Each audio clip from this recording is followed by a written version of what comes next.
Who's your commander? Good luck. Equip. Move to combat. Resolves. Now, before you attack Does me, anyone have an answer? well played. Good game. Hello everyone, my name is DJ. This is the Jumbo Commander YouTube channel, and I want to start with Kaldheim spoilers. I want to talk about the 8 best, most impressive spoilers that we've seen so far. There are still a few more cards to go, but I'm excited to talk about these first 8 that are going to rock the Commander world. Let's jump right in and talk about my 8th most favorite, and that's Tibbles Trickery. Tibbles Trickery is 1 and a red for an instant, counter target spell.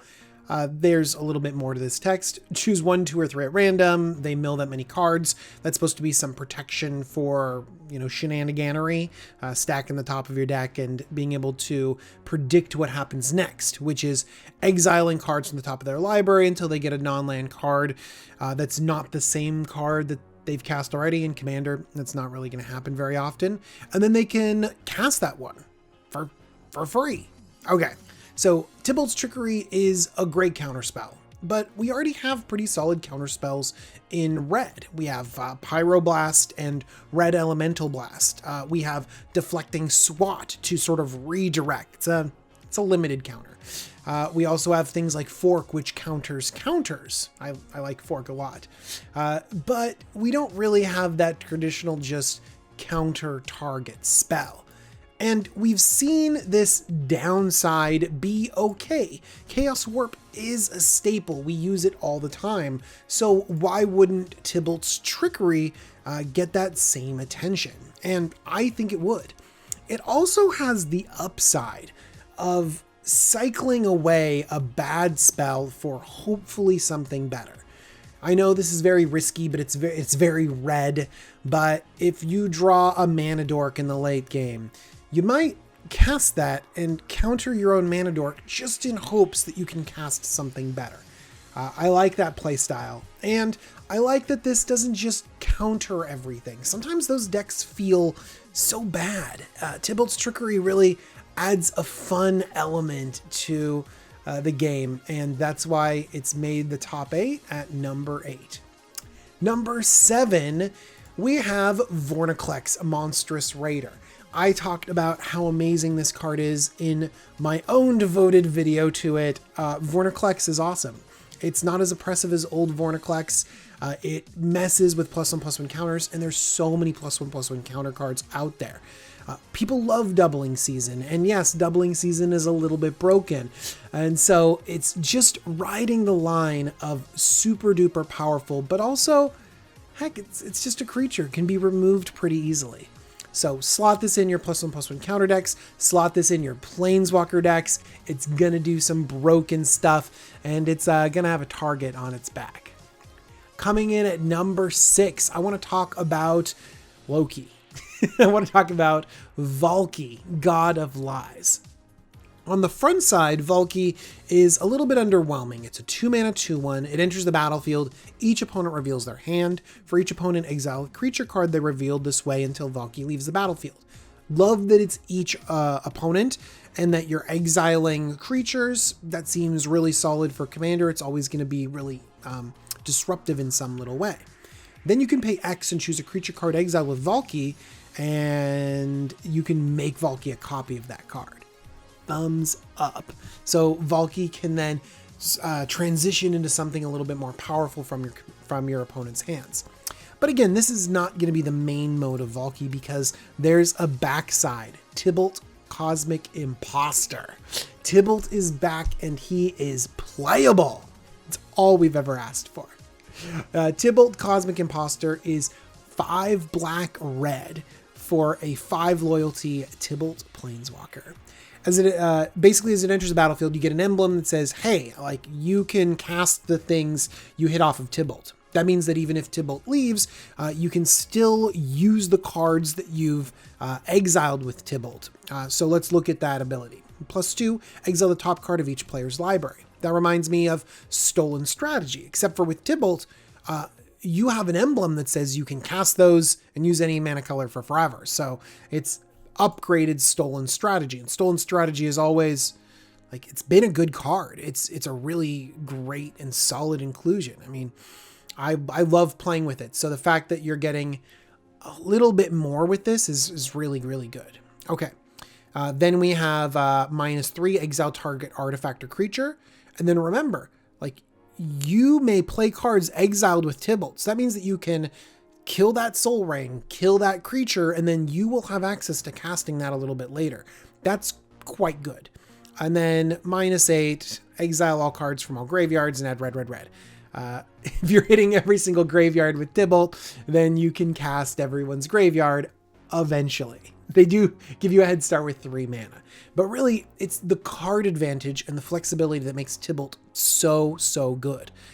There's also some shenanigans with how this is cast. Like, you can cascade into Valky and then cast Tibble. It's really weird, and I have to trust the people on the internet that are saying it's true. And we'll just wait until we get some rules interaction down here for sure at the bottom of these Scryfall pages. But there are some sneaky ways to sort of look like you're casting Valky, but then in cheat mana and get Tibble onto the battlefield. So that is, I mean, I love cheating mana cost. It seems really great. Hey, congratulations, Tibble. You got yourself a playable card. Good on you.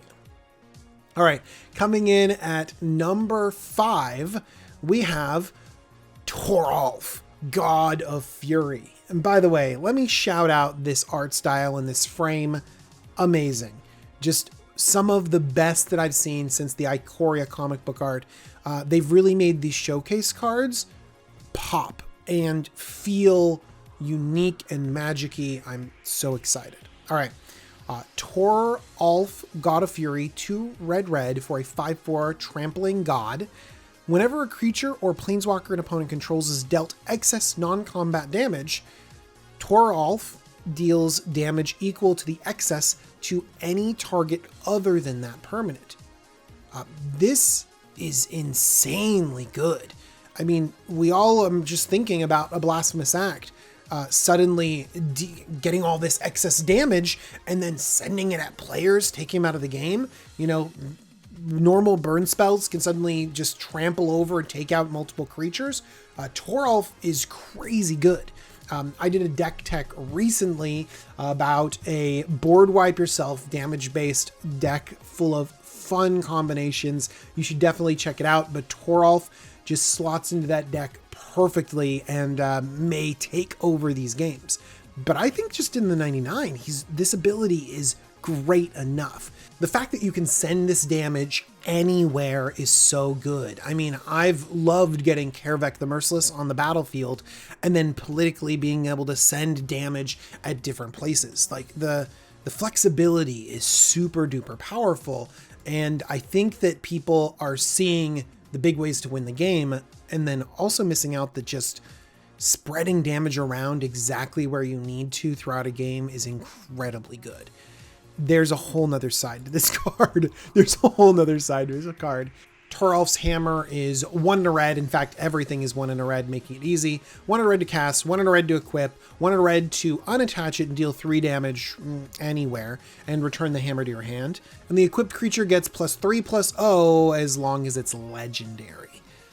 The hammer's fine. I mean, sometimes you just need to deal 3 damage, but the fact that you got yourself this crazy front side of the god means that this hammer is just awesome. It's just extra.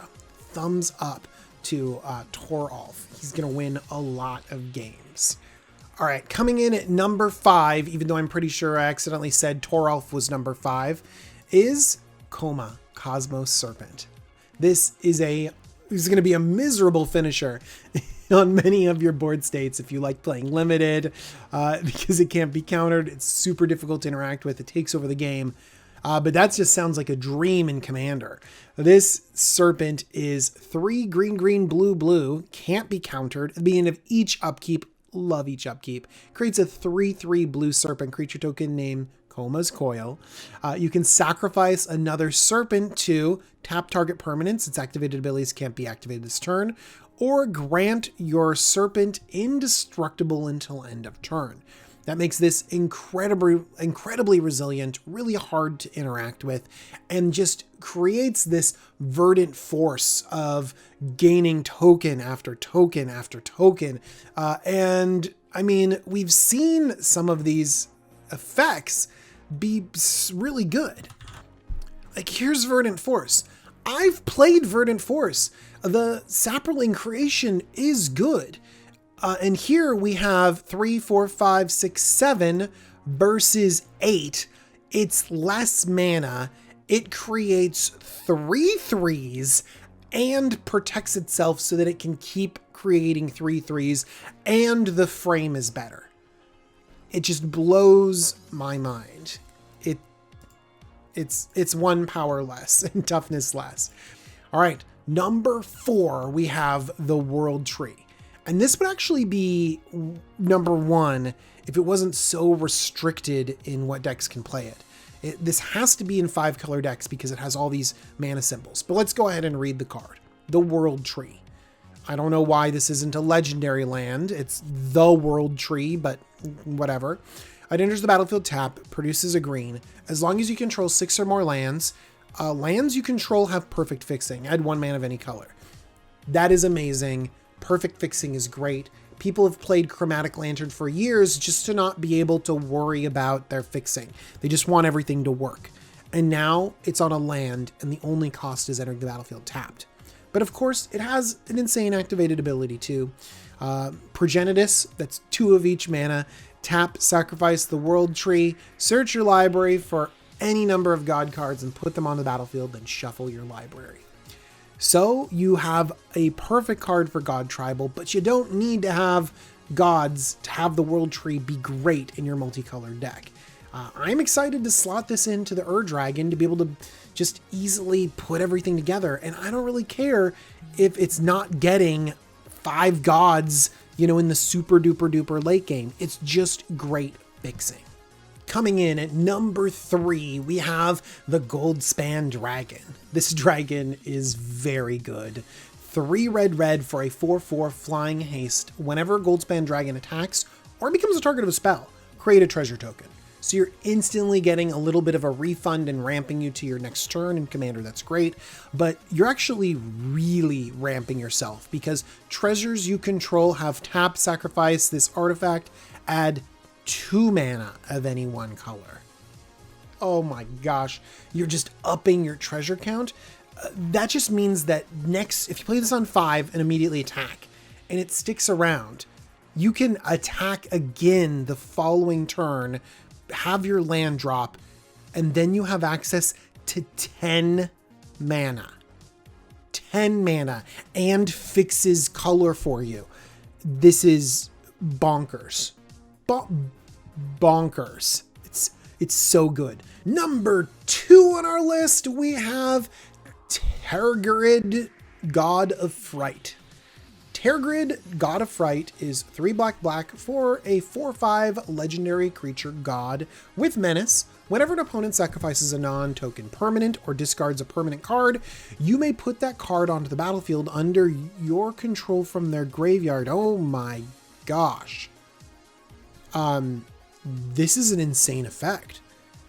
Fetch lands go straight onto your side of the battlefield. I mean, obviously, creatures that get edicted away make sense too, but what if you play like Death Cloud or Smallpox or any sort of mass sacrifice effect? What if you have a Grave Pact on the battlefield? This is unbelievable. Not to mention the discard. What if you play a Dark Deal and suddenly you're forcing your opponents to discard your cards? You're forcing 3 opponents to discard your cards.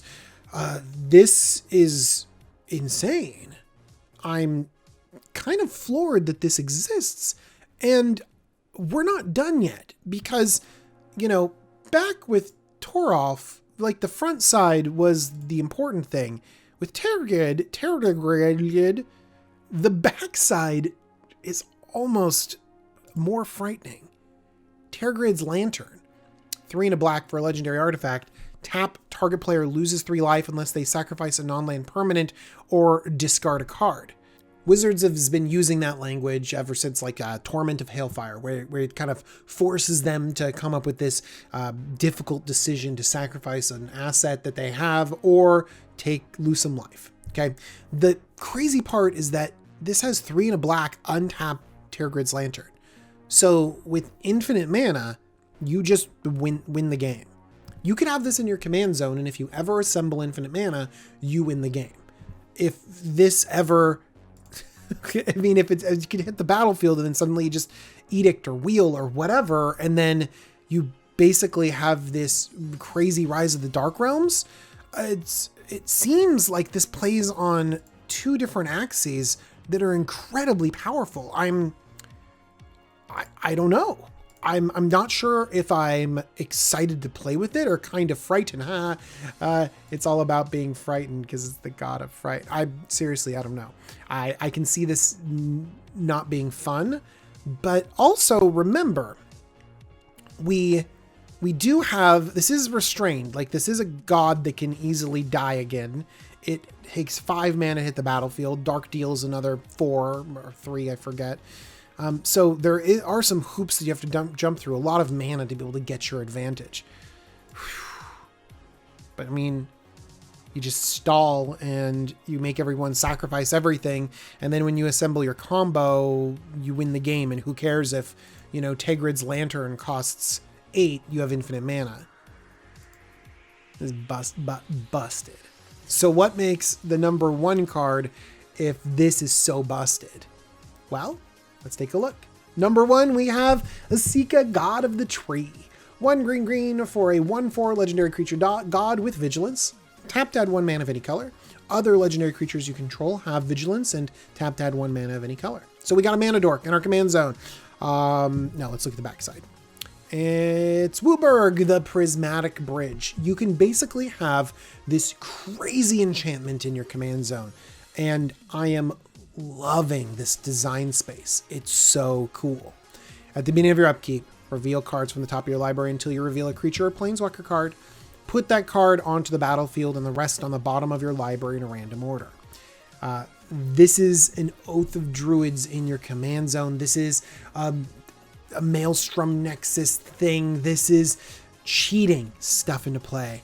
You can stack your deck full of the biggest, nastiest Eldrazi's, the coolest Planeswalkers, and then for 5 mana, just say, you better interact with me or else my upkeep's going to be insane.